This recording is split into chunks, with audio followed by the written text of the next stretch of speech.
Bapak,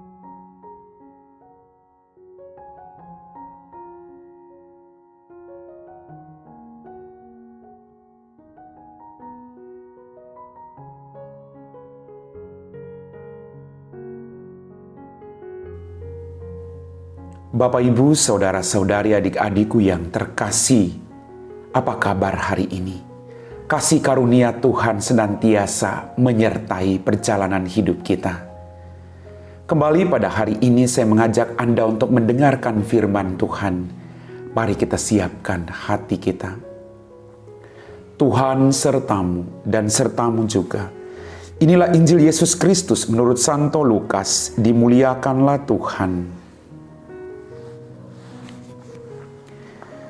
Pada hari Sabat sesudah Yesus dimakamkan, dua orang dari murid-murid Yesus pergi ke sebuah kampung bernama Emmaus, yang terletak kira-kira 7 mil jauhnya dari Yerusalem. Dan mereka bercakap-cakap tentang segala sesuatu yang telah terjadi. Ketika mereka sedang bercakap-cakap dan bertukar pikiran, datanglah Yesus sendiri mendekati mereka lalu berjalan bersama-sama dengan mereka. Tetapi ada sesuatu yang menghalangi mata mereka, sehingga mereka tidak dapat mengenali Dia. Yesus berkata kepada mereka, "Apakah yang kamu percakapkan sementara kamu berjalan?" Maka berhentilah mereka dengan muka muram. Seorang dari mereka, namanya Kleopas, menjawabnya, "Adakah engkau satu-satunya orang asing di Yerusalem yang tidak tahu apa yang terjadi di situ pada akhir-akhir belakangan ini?" Katanya kepada mereka, "Apakah itu?" Jawab mereka, "Apa yang terjadi dengan Yesus orang Nazaret? Dia adalah seorang nabi yang berkuasa dalam pekerjaan dan perkataan di hadapan Allah dan di depan seluruh bangsa kami. Tetapi imam-imam kepala dan pemimpin-pemimpin kami telah menyerahkan dia untuk dihukum mati, dan mereka telah menyalibkannya. Padahal kami tak dahulu mengharapkan bahwa dialah yang datang untuk membebaskan bangsa Israel. Tetapi sementara itu telah lewat 3 hari sejak semuanya itu terjadi, dan beberapa perempuan dari kalangan kami telah mengejutkan kami. Pagi-pagi buta mereka telah pergi ke kubur dan tidak menemukan mayatnya. Lalu mereka datang dengan berita bahwa telah kelihatan kepada mereka malaikat-malaikat yang mengatakan bahwa Yesus hidup. Dan beberapa teman kami telah pergi ke kubur itu dan mendapati bahwa memang benar yang dikatakan perempuan-perempuan itu, tetapi Yesus sendiri tidak mereka lihat. Lalu ia berkata kepada mereka, "Hai kamu orang bodoh, betapa lambannya hatimu, sehingga kamu tidak percaya akan segala sesuatu yang telah dikatakan para nabi. Bukankah Mesias harus menderita semuanya itu untuk masuk ke dalam kemuliaannya?" Lalu ia menjelaskan kepada mereka apa yang tertulis tentang dia dalam seluruh kitab suci, mulai dari kitab-kitab Musa dan segala kitab nabi-nabi. Sementara itu mereka mendekati kampung yang mereka tuju. Ia berbuat seolah-olah hendak meneruskan perjalanannya. Tetapi mereka mendesaknya dengan sangat, "Tinggallah bersama dengan kami, sebab hari telah menjelang malam dan matahari hampir terbenam." Lalu masuklah ia untuk tinggal bersama-sama dengan mereka. Waktu duduk makan dengan mereka, ia mengambil roti, mengucap berkat, lalu memecah-mecahkan roti itu dan berikannya kepada mereka. Ketika itu terbukalah mata mereka, dan mereka pun mengenali dia. Tetapi Yesus lenyap dari tengah-tengah mereka. Kata mereka seorang kepada yang lain, "Bukankah hati kita berkobar-kobar ketika ia berbicara dengan kita di tengah jalan, dan ketika ia menerangkan kitab suci kepada kita?" Lalu bangunlah mereka dan langsung kembali ke Yerusalem. Di situ mereka mendapati ke-11 murid. Mereka sedang berkumpul bersama teman-teman mereka. Kata mereka kepada kedua murid itu, "Sungguh Tuhan telah bangkit dan telah menampakkan diri kepada Simon." Lalu kedua orang itu pun menceritakan apa yang terjadi di tengah-tengah jalan dan bagaimana mereka mengenali Yesus pada waktu ia memecah-mecahkan roti.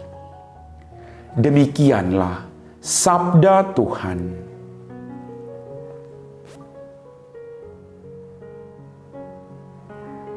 Bapak, Ibu, saudara-saudari, adik-adikku yang terkasih, kita barusan mendengar kisah tentang perjalanan 2 murid ke Emmaus. Mereka sangat sedih hatinya akan apa yang terjadi dengan Yesus. Dalam permenungan mungkin mereka juga kecewa kenapa Yesus harus mati. Lalu mereka kembali ke kampung halamannya. Tetapi kemudian dalam perjalanan itu ketika mereka sedang berbicara, Yesus menjumpai mereka. Dalam kesedihan, dalam kebimbangan, dalam kekecewaan mereka, Yesus berjalan bersama-sama dengan mereka. Dan saya sangat yakin, Yesus juga berbuat demikian dengan kita. Mungkin saat ini kita kecewa, mungkin saat ini kita sakit hati, mungkin kita disakiti orang, kita dilupakan, kita dikecewakan oleh orang-orang yang ada di sekitar kita.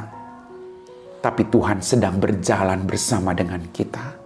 Dia tidak membiarkan kita larut dalam kekecewaan dan keputusasaan.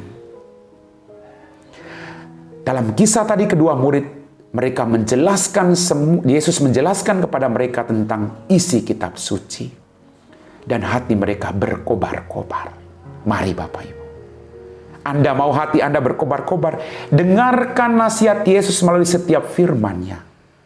Bukalah, bacalah kitab suci, maka hatimu akan berkobar-kobar seperti yang dialami kedua murid tadi. Dengan hati berkobar-kobar, mereka tidak hanya di situ, berhenti di situ, tapi mereka kembali untuk mewartakan peristiwa kebangkitan itu.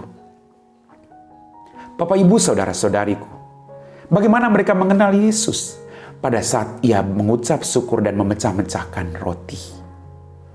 Sungguh luar biasa. Anda ingin mengenal Tuhan lebih jauh? Datanglah setiap kali ada perayaan Ekaristi. Datanglah. Hadiri perayaan Ekaristi yang merupakan puncak kehidupan kita, di mana Allah memberikan seluruh hidupnya. Maka mata Anda akan terbuka bahwa Dia Allah yang menyertai Anda.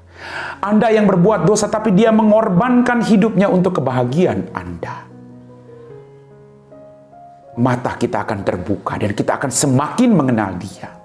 Mari kita rame-rame ajak semakin banyak orang untuk merindukan perayaan Ekaristi. Bila perlu, luangkan waktumu setiap hari mengikuti setiap perayaan Ekaristi yang ada. Imanmu akan semakin bertumbuh. Bapak, Ibu, saudara-saudariku yang terkasih, setelah mereka dijelaskan tentang kitab suci dan mereka mengenali Yesus ketika Ia memecah-mecahkan roti, mereka kembali untuk menceritakan pengalaman iman mereka. Mari, di balik penderitaan, Tuhan hadir berjalan bersama Anda dan saya. Dengan mengikuti perayaan Ekaristi, kita menyadari bahwa Dia memberikan seluruh hidupnya. Lalu kita wartakan kepada semua orang, Dia sungguh Allah yang Maha Baik. Dia sudah bangkit, Dia memberikan hidupnya, dan Dia akan terus berjalan bersama-sama dengan kita. Jadilah saksi Tuhan. Biarlah Tuhan menggunakan engkau. Siapapun engkau, jangan takut untuk bersaksi.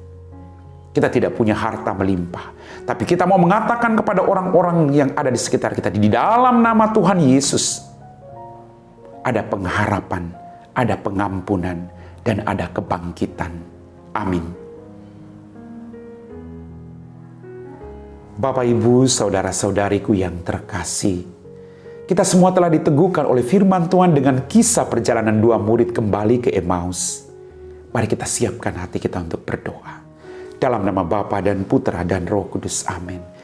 Tuhan, terima kasih. Kami semakin meyakini bahwa Engkau Allah yang setia berjalan bersama-sama dengan kami, Tuhan. Ampuni dosa kami.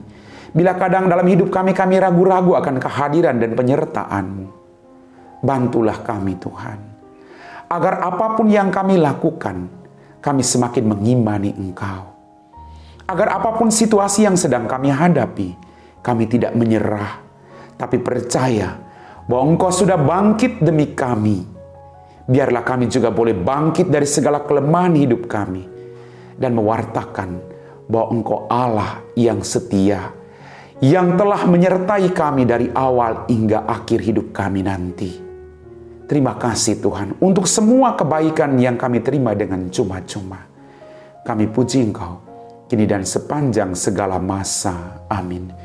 Tuhan sertamu dan sertamu juga. Semoga kita sekalian diberkati oleh Allah yang Maha Kuasa, Bapa dan Putra dan Roh Kudus. Amin.